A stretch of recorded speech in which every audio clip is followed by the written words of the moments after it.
Bonjour mes amis, aujourd'hui en comptabilité générale, nous allons étudier les amortissements. Alors, comme plan de travail, nous avons la notion d'amortissement. Bien sûr, je vais expliquer en détail comment c'est quoi, premièrement l'amortissement, comment on procède pour amortir un bien, pour les deux procédé constant et le procédé dégressif.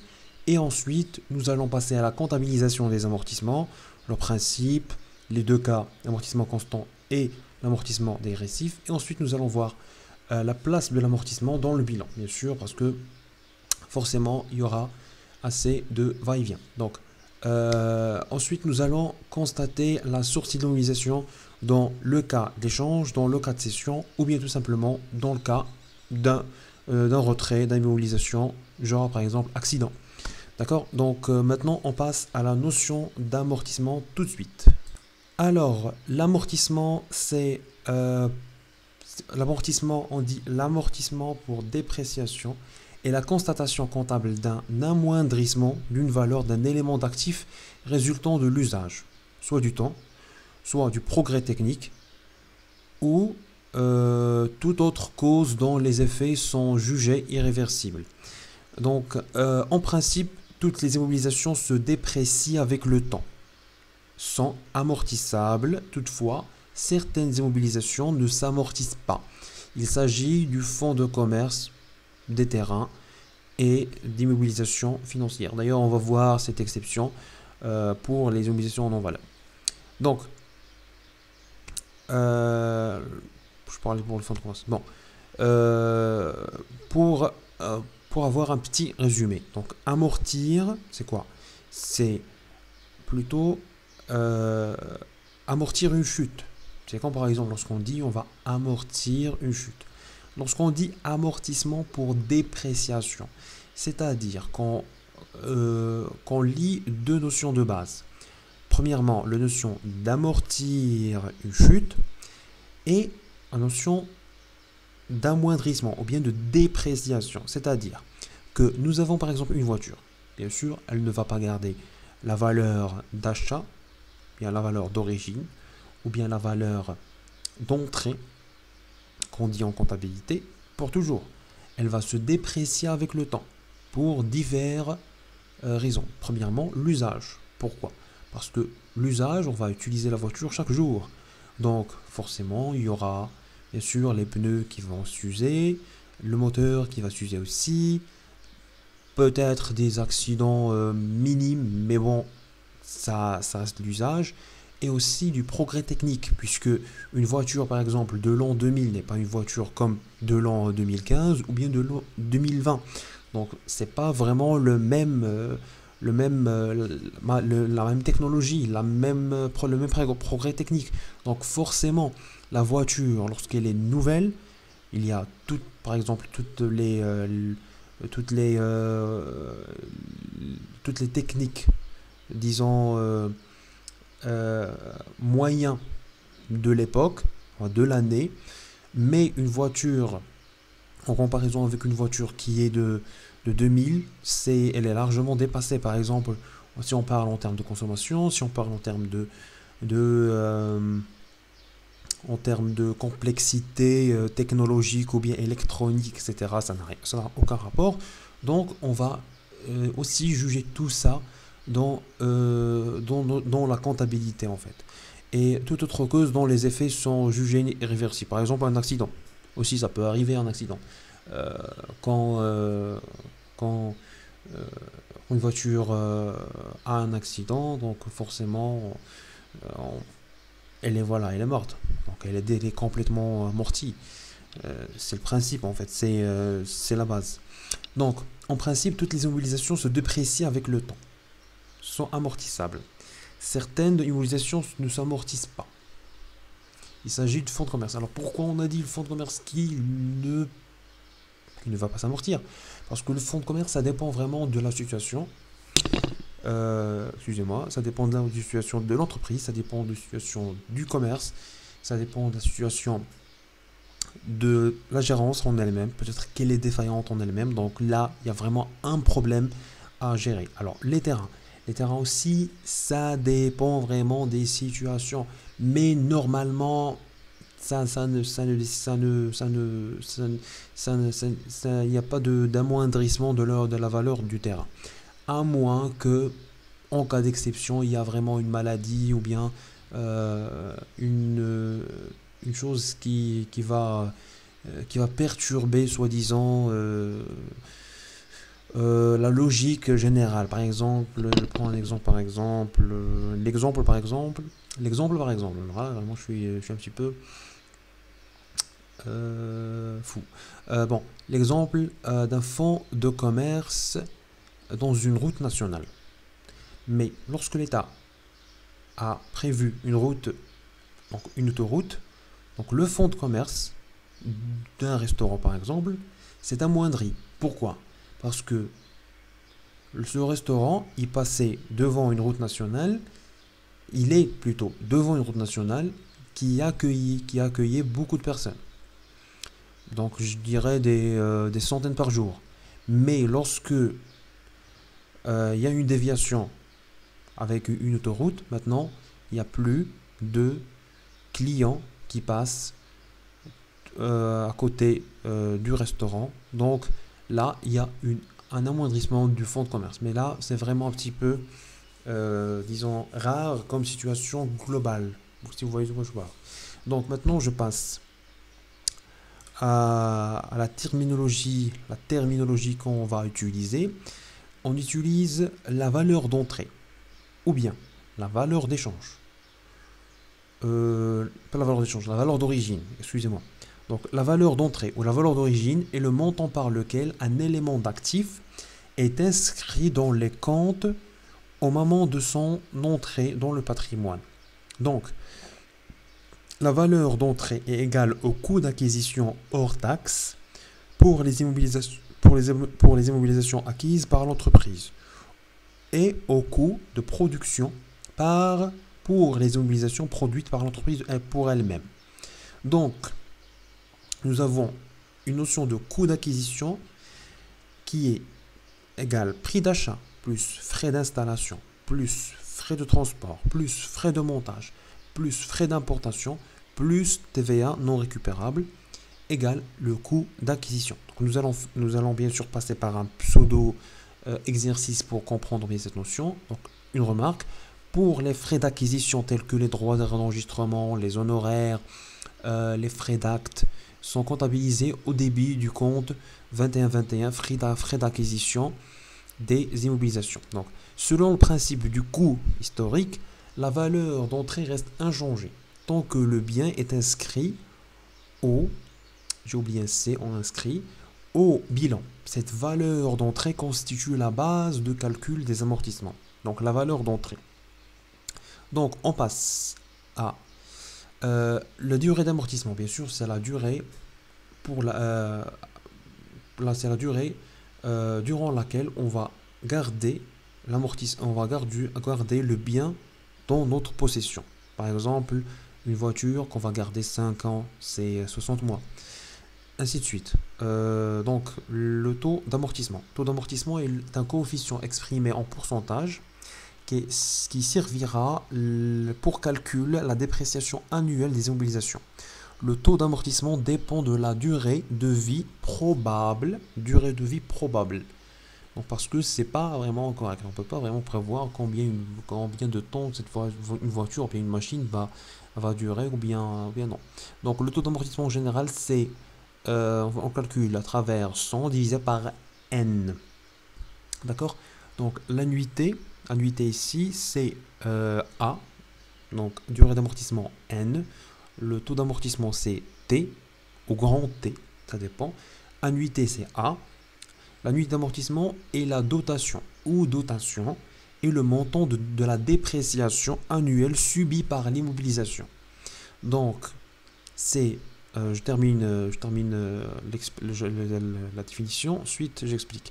À la fin de chaque exercice comptable, donc ce montant peut être constant ou variable selon le système d'amortissement applicable. Donc annuité d'amortissement égale valeur d'entrée fois taux d'amortissement. C'est une règle générale. Donc L'annuité, c'est quoi? C'est la valeur combien, par exemple, pour une voiture, combien cette voiture a perdu de valeur pendant, par exemple, cette année. Combien elle a perdu de valeur. Par exemple, elle a une valeur de 200 000 dirhams. Elle va être amortie sur 5 ans, par exemple. Donc, c'est 20 000 dirhams qu'elle va perdre. D'accord? Donc, on passe maintenant à la valeur nette d'amortissement. Donc, la valeur nette d'amortissement, c'est quoi? C'est la différence qu'il y a entre la valeur d'entrée, la valeur d'origine ou bien le montant d'achat, et l'amortissement cumulé. D'accord? Donc, on va utiliser cette notion lorsqu'on va parler de cession, lorsqu'on va parler d'échange, etc. Cette notion elle est très importante. Donc, maintenant on passe à l'exemple numéro 1.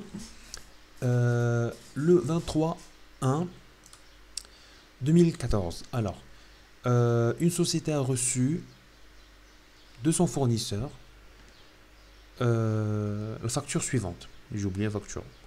Facture numéro 235, machine, donc machine de 300 000, remise, comme on l'a déjà traité dans les opérations courantes, donc remise 10%, donc 30 000 dirhams, net commercial, donc 300 moins 30, ça fait 270, frais de transport, donc ça fait plus, ça fait 280 000 dirhams, plus frais d'installation, 35 000 dirhams, donc plus encore, ça fait 300, donc ça fait 305.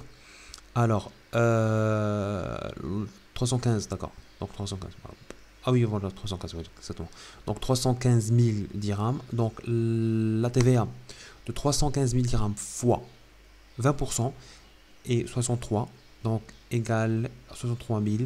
Donc on ajoute aussi les frais d'importation, 25 000, frais d'enregistrement, 12 000. Donc le net à payer, qu'on a payé pour avoir la machine BIT YZ47, c'est la somme de 415 000 dirhams. Donc la société règle 60% de la somme due par chèque bancaire numéro 4589. 10% est à rembourser dans 18 mois. Le reste est financé par un crédit bancaire pour une durée de 3 ans. D'accord? Donc maintenant on sait exactement comment on va payer, comment la société a payé cette machine. D'accord? Donc le travail à faire, qu'est-ce que on va faire? Alors on va calculer la valeur d'entrée de la machine, on va passer les écritures d'acquisition au journal. D'accord? Donc pour calculer la valeur d'entrée, donc on n'oublie pas toujours le coût d'acquisition. Voilà la formule qu'on a déjà dit. Donc la solution, calcul de la valeur d'entrée. D'accord? Donc le coût d'acquisition de la machine. Donc on a le prix hors taxe, prix d'achat hors taxe, on a frais d'installation, on a frais transport, on a frais d'importation. D'accord? Donc c'est égal à quoi? C'est égal à 340 dirhams. Alors pourquoi nous avons fait ici une petite manipulation? Alors le frais d'installation c'est 10 000. Voilà, frais d'installation c'est 35 000. Frais de transport 10 000. Le frais d'installation c'est 35 000. Donc le frais d'importation c'est 25 000. D'accord. Donc nous avons importation, installation, importation. Alors nous avons importation, transport, importation, transport, installation. D'accord? Parce qu'on a déjà dit que les frais d'enregistrement, on va les comptabiliser autrement. D'accord? On a déjà dit ça ici. Donc Pour les frais d'acquisition, tels que les droits d'enregistrement, les honoraires et les frais d'acte, sont comptabilisés au début du compte 21, frais d'acquisition des immobilisations. Donc, ici, pour les frais d'acquisition, d'accord, tels que les droits d'enregistrement. Donc, ici, les droits d'enregistrement, ici, les frais d'enregistrement qui sont de 12 000 dirhams ne vont pas être introduits dans la valeur d'entrée. Donc, ici, nous avons mis 300 000 dirhams qui est la valeur de la machine, moins 30 000 dirhams de la remise. Donc, égal à 270 000. Donc, je vais essayer de souligner cette valeur. Voilà. 270. Maintenant, on est à 270 ici. On est à 270. D'accord. J'essaie de changer de couleur. Attendez, excusez-moi. À ce niveau-là, on va ajouter quoi? On va ajouter frais de transport. Voilà. Ajouter. On va ajouter frais d'installation. Voilà. Ajouter. Bon, pas grave. Ensuite, nous allons ajouter quoi? Nous allons ajouter 25 000. Voilà. De frais d'importation. Donc, pourquoi nous n'avons pas ajouté ici la TVA? Parce que la TVA, elle est récupérable. Donc, on ne va pas l'introduire, bien sûr, dans la comptabilité qui concerne la machine A. Alors, les frais de transport, pour que la machine soit devant, soit dans l'entreprise, on va introduire le coût. On va introduire ce coût dans le coût d'achat. Les frais d'installation, pour que la machine soit installée dans nos locaux. Donc, on va payer les frais d'installation. Pour que les frais d'importation aussi, voilà, d'accord, frais d'importation. Voilà. Pour que les frais d'importation aussi, on doit aussi importer. On doit aussi les enregistrer. Pourquoi? Parce que ça fait partie aussi des coûts d'achat. D'accord? Donc, alors, la valeur totale, c'est 340 000 dirhams. Tout de suite, nous allons passer à le deuxième point, c'est les écritures d'acquisition au journal. Alors, nous passons maintenant à l'enregistrement de cette acquisition en journal. Donc, nous avons enregistré le coût d'achat dans la rubrique, dans le compte matériel et outillage 2332. D'accord? Donc, aussi, qu'est-ce que nous avons enregistré? 63 000. Je vais la faire avec une autre couleur. Bon, voilà, autre couleur. Elle est aussi enregistrée au début, bien sûr, état TVA récupérable sur immobilisation. D'accord?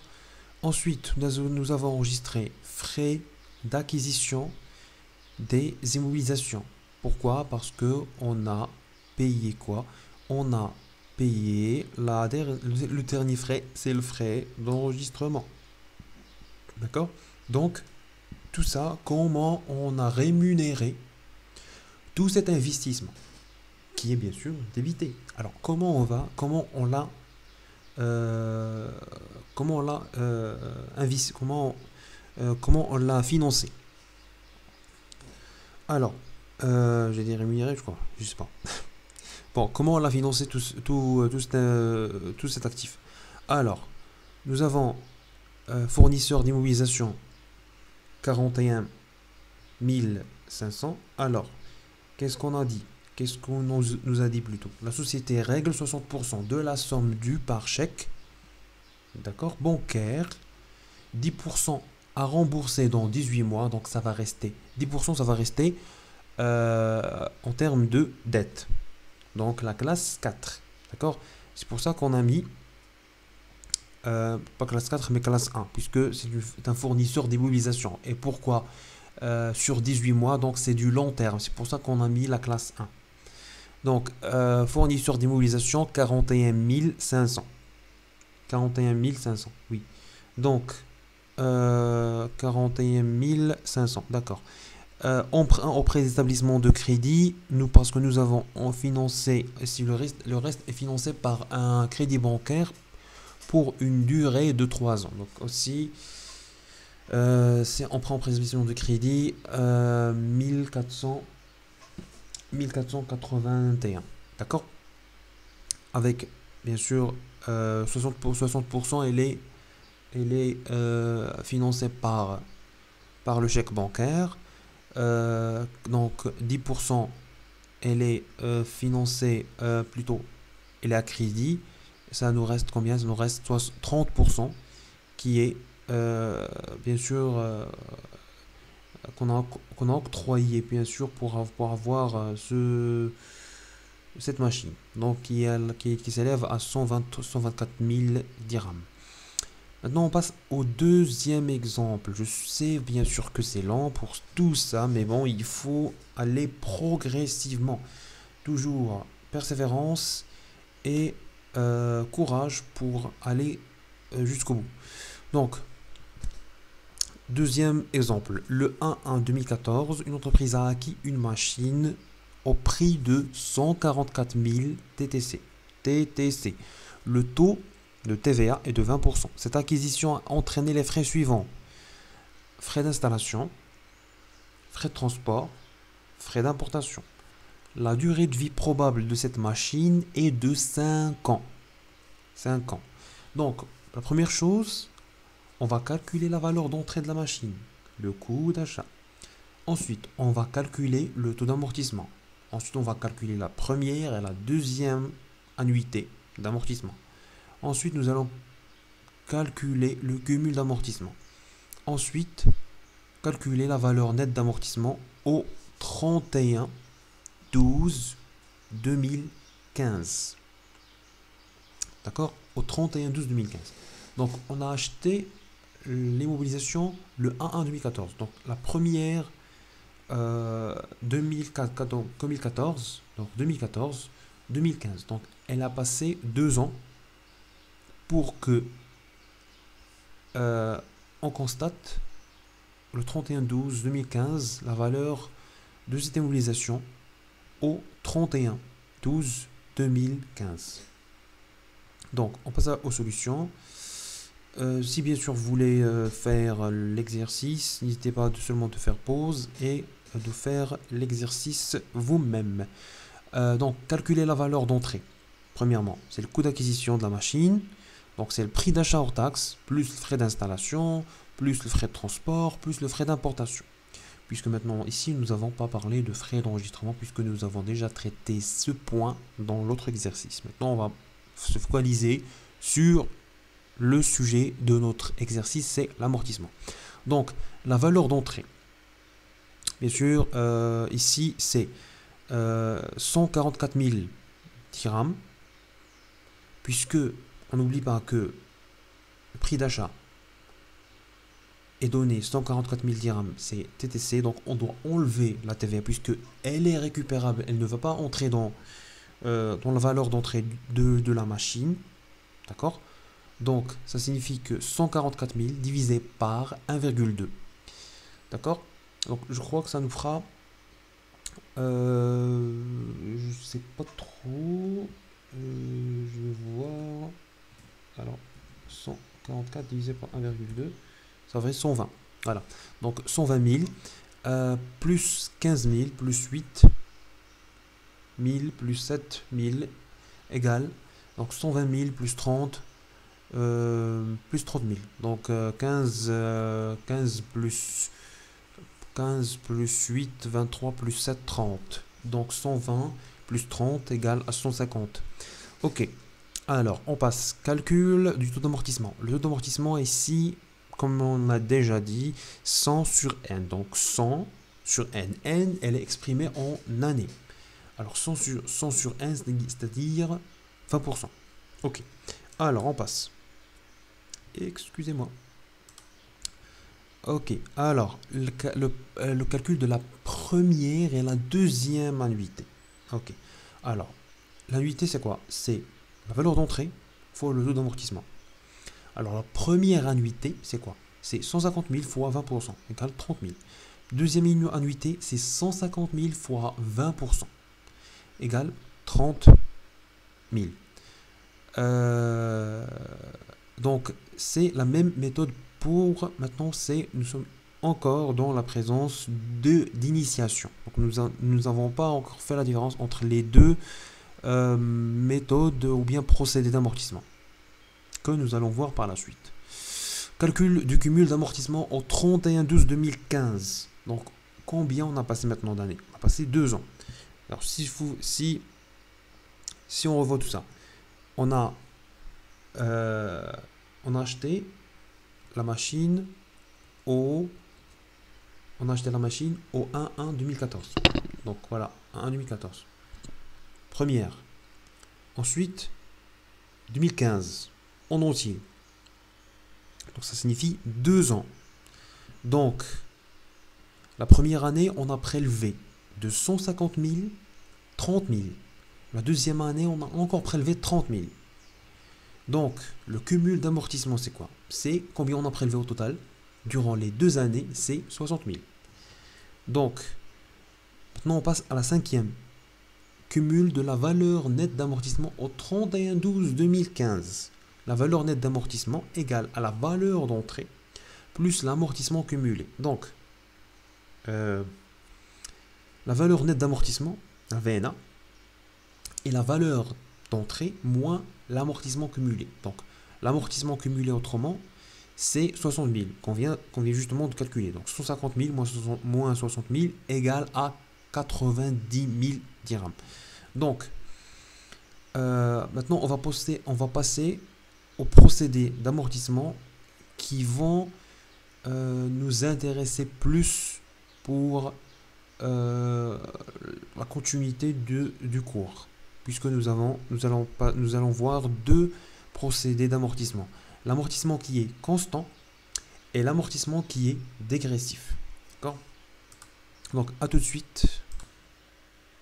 Voilà, maintenant on passe à procédé d'amortissement. Donc le procédé d'amortissement, généralement on distingue 2 procédés d'amortissement. Plutôt procédé pour calculer l'amortissement. Pour avoir un calcul. Donc 2 procédés. Soit un amortissement qu'on appelle constant ou bien linéaire parce que la courbe elle est linéaire. Ou bien un amortissement qui est dégressif ou bien décroissant. Même sens. Donc, pour l'amortissement constant, c'est quoi le principe? Le principe, c'est que le calcul de l'amortissement constant repose sur le principe selon lequel le montant de la dépréciation reste le même pour chacun des exercices formant la durée de vie de l'immobilisation. C'est pour ça qu'il est vraiment linéaire, si on peut le dire. Donc, pour l'annuité d'amortissement, bien sûr, c'est la valeur d'entrée divisée par la durée de vie. Par exemple, 100 000 divisé par 5 égale à 20 000 dirhams. Donc, l'annuité d'amortissement égale soit annuité d'amortissement égale valeur d'entrée fois le taux d'amortissement. Par exemple, le taux d'amortissement, c'est quoi? C'est 100 sur n. n étant donné, c'est le nombre d'années. Donc, c'est 100 sur 5 égale à 20. Donc, c'est 20%. Donc, la valeur d'entrée, c'est 100, par exemple. 100 000 fois 20% égale à combien? Égale à 20 000. Donc, un exemple. C'est juste un exemple. Maintenant, on passe au plan d'amortissement. C'est quoi un plan d'amortissement? Alors, un plan d'amortissement, c'est un tableau qui retrace les éléments d'amortissement d'une immobilisation depuis sa date d'acquisition jusqu'à la fin de sa durée de vie probable. Donc, c'est un enchaînement chronologique qui passe d'année en année, d'année en année, d'année en année. Pourquoi? Pour voir combien cette immobilisation va perdre de valeur à la fin de chaque année. D'accord? Donc, et on va voir bien sûr une application.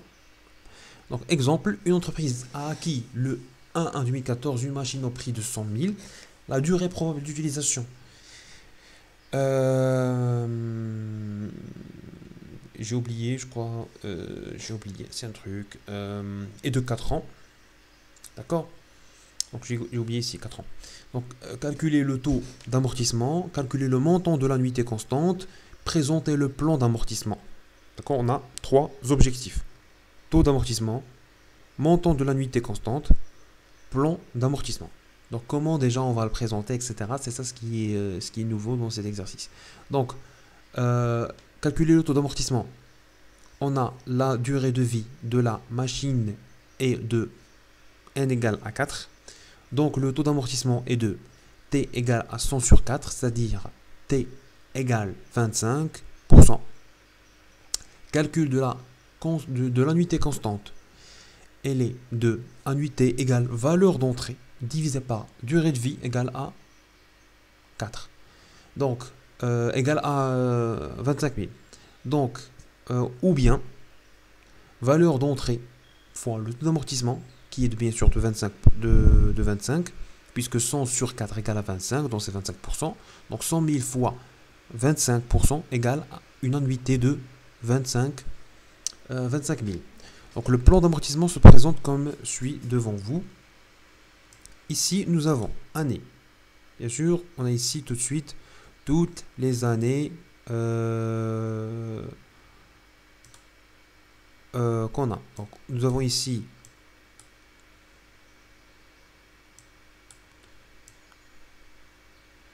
2014, 2015, 2016, 2017 ». D'accord?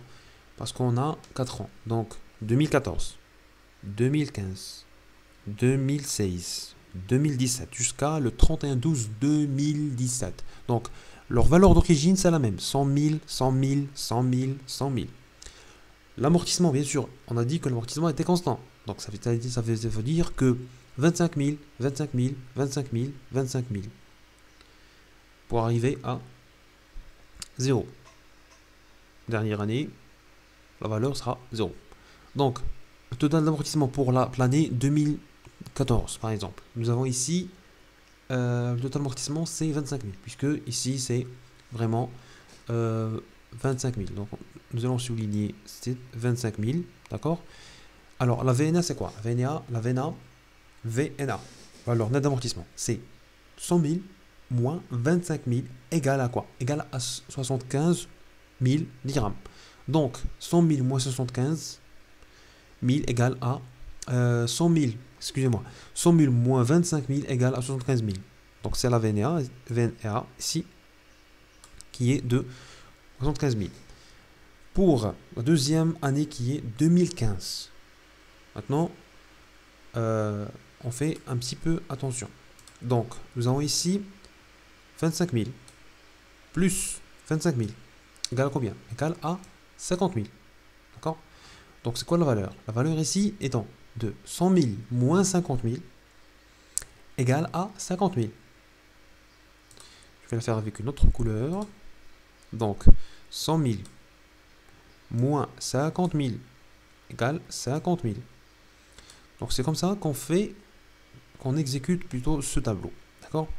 La 2016, 75 000 comme valeur, comme cumul plutôt d'amortissement.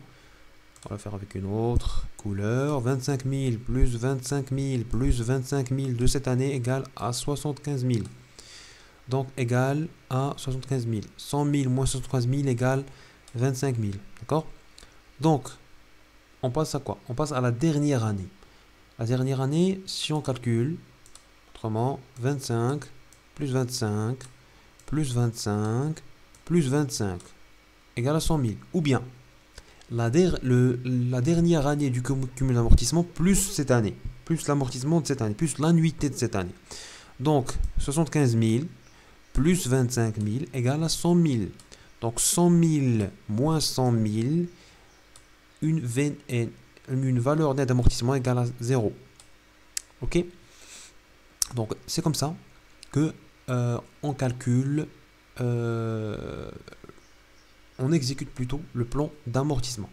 Maintenant, on attaque euh, une remarque. Parce que c'est une remarque vraiment très importante. On doit lui consacrer beaucoup de temps. L'amortissement est calculé à partir du premier jour du mois de l'acquisition de l'immobilisation amortissable. Si l'utilisation de l'immobilisation n'est pas immédiate, faites attention, l'amortissement est calculé à partir du premier jour de mise en service. Il faut bien faire attention entre la date d'achat et la date de mise en service. Si ce n'est pas la même date, alors on doit faire attention avec la notion de mise en service. C'est là où il y a des pièges, si on peut le dire. Donc l'amortissement est calculé sur un nombre entier de mois d'utilisation. De mois. Lorsque l'acquisition ou la mise en service de l'immobilisation est faite au cours de l'exercice, la première et la dernière annuité sont calculées selon la règle du prorata temporis. Donc, prorata temporis, c'est la règle de la proportionnalité au temps. D'accord? Donc, on va répéter pour bien comprendre cette phrase. Lorsque l'acquisition ou la mise en service de l'immobilisation est faite au cours de l'exercice, la première et la dernière annuité sont calculées selon la règle du prorata temporis. Pourquoi la première et la dernière annuité? Parce que la première, par exemple, si nous avons acheté et mis en service une voiture le 1/4/2013. Donc, de 4, 5, 6, 7, 8, 9, 10, 11, 12, 5, 4. Donc 9 mois. 9 mois d'utilisation. D'accord? Si, admettons par exemple qu'on va l'utiliser, la durée de vie probable c'est 3 ans. Donc nous avons 2013, 2014, 2015. D'accord? Et une partie du 2016. Pourquoi? Parce que ici c'est 2 ans. Et si on a usé seulement 9 mois, mais sur 2016, on va utiliser 3 mois. C'est pour ça que si vous me regardez la main, bien c'est 2013, on va compter combien? 9 mois. Et 2016, on va compter 3 mois pour qu'elle complète la première année. D'accord? Ok. Donc c'est pour ça qu'on a dit, lorsque l'acquisition ou la mise en service de l'immobilisation est faite au cours de l'exercice, la première et la dernière annuité sont calculées selon la règle du prorata temporis. C'est-à-dire que ici, par exemple, si l'annuité elle est de, par exemple, 25 000, par exemple, l'annuité, sur les 3 mois, combien on va compter? On ne va pas compter bien sûr 25 000 de l'annuité, mais on va compter seulement 3 mois. C'est-à-dire que 25 000 fois 3 sur 12. D'accord? C'est la règle du prorata temporis. Donc, on termine. Première année. Valeur d'entrée fois le taux d'amortissement fois M sur 12. Deuxième année. Valeur d'entrée fois taux d'amortissement fois M sur 12. D'accord. Donc c'est la même règle pour tout le processus. Ok. Donc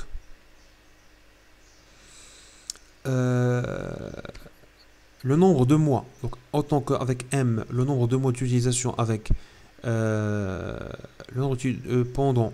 Ici, j'ai oublié juste un truc. Alors, ici M, je dois le faire avec une couleur un petit peu. Alors, on parle de cette M ici. Ah oui, d'accord. Surligné. Je sais pas, rayer, non, surligné. Ok, d'accord.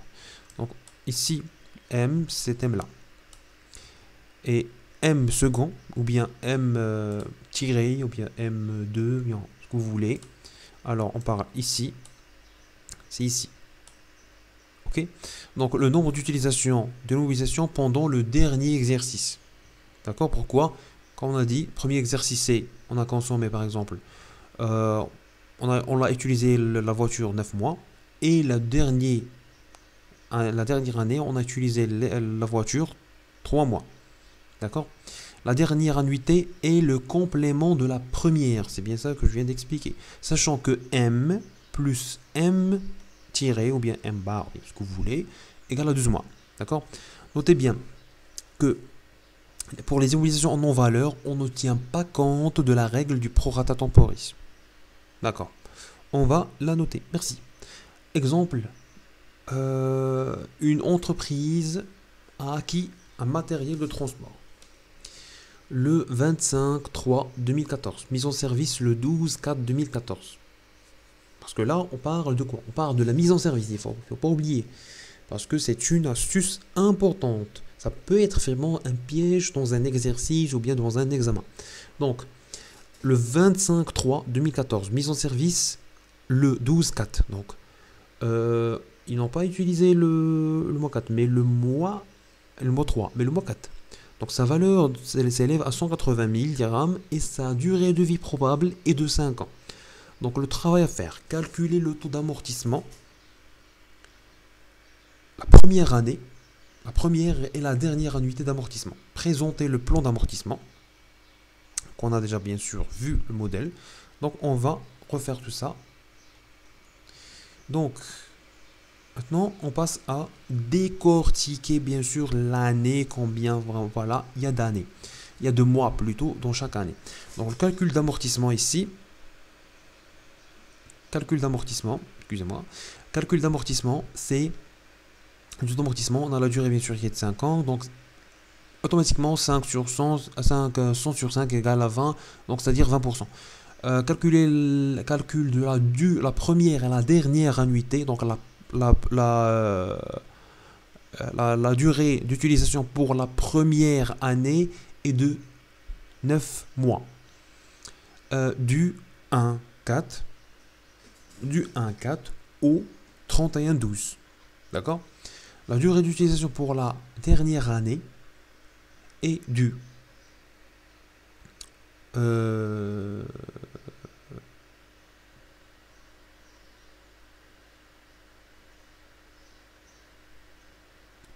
ici, il y a une erreur de saisie. Attends, excusez-moi. Donc voilà, j'ai rectifié l'erreur. Ici, du 31/12/2018 au 31/3/2019. D'accord? Donc, excusez-moi, je vais annuler tout ça. Voilà. Donc, ici, nous avons... Je vais essayer d'utiliser un pinceau avec couleur. D'accord. Donc ici nous avons le 1/4, le 1/4 jusqu'au 31,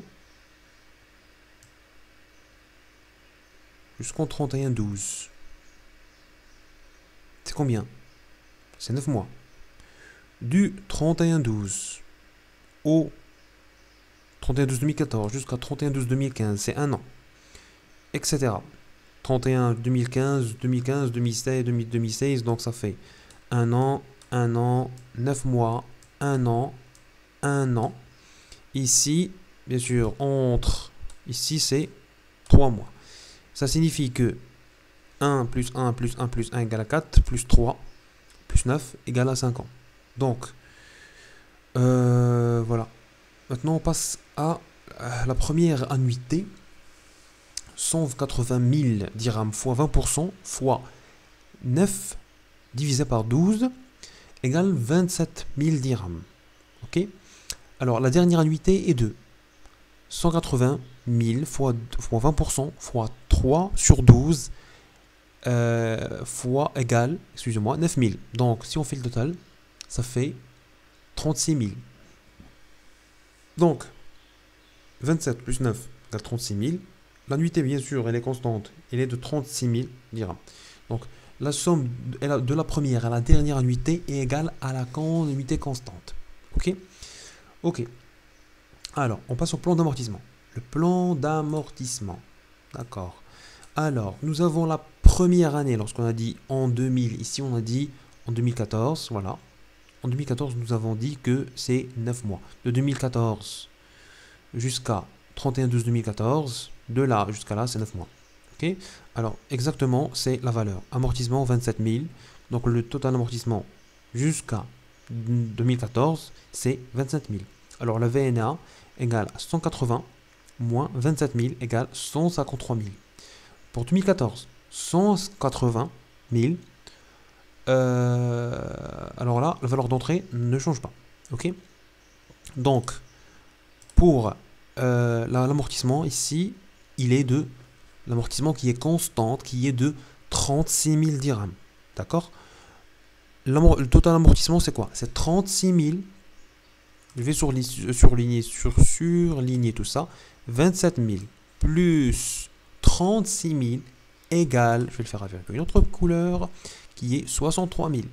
Et ainsi de suite. Jusqu'à la dernière